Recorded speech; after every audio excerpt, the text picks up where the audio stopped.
As promised, we're back again this summer with a new episode to let you know what's coming up and what's going down with interim and other policy items. We've got another week of interim meetings coming up, so let's get into it. He's Andrew, and I'm Nate, and this is the DLC's Policy Corner Summer School Edition. Actually, Andrew, school's starting. Can we still call it that?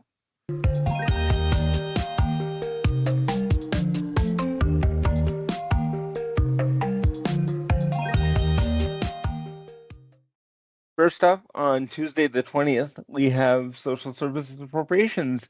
They'll be reviewing last year's budgets for the various agencies, but there's also a discussion of Medicaid waivers that keep folks out of nursing facilities. We don't have more info on this yet, but we'll keep watching this one. We do know that in the morning, we'll be watching law enforcement and criminal justice discuss school safety updates. And in the afternoon, we'll be part of a presentation in government operations on the accessibility of the presidential primaries use of the caucus system and a report we released on that issue. Also, Health and Human Services will be discussing mental health crisis response and a Medicaid waiver for folks in the justice system, two things we've been following along this summer. Speaking of mental health crisis response, we've been watching those discussions in the Behavioral Health Crisis Response Committee this summer.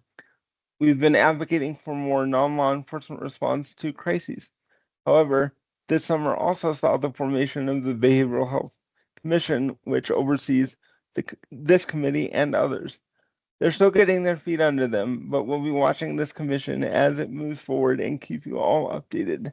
In addition to that, Salt Lake County recently put out more information on their 5-year plan for mental health services, including putting a $500 million bond on the ballot in November.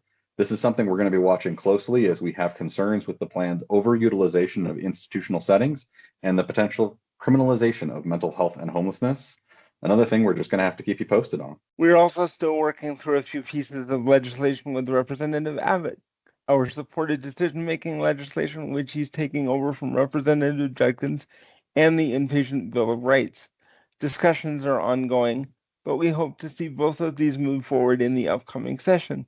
We're also engaged in a few other. We've also engaged a few other legislators to work on Representative Judkins' special education bills from last session and some work around improving the quality of care in long-term care settings.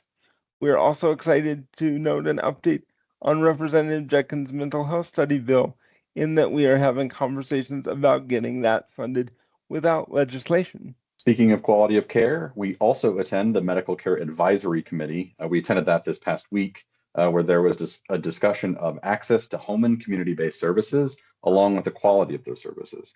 The state seems to acknowledge that there are some problems to figure out, but they don't have any solutions yet. While it's a little disappointing not to have those solutions, the acknowledgement of a problem is good, and it's certainly a good first step.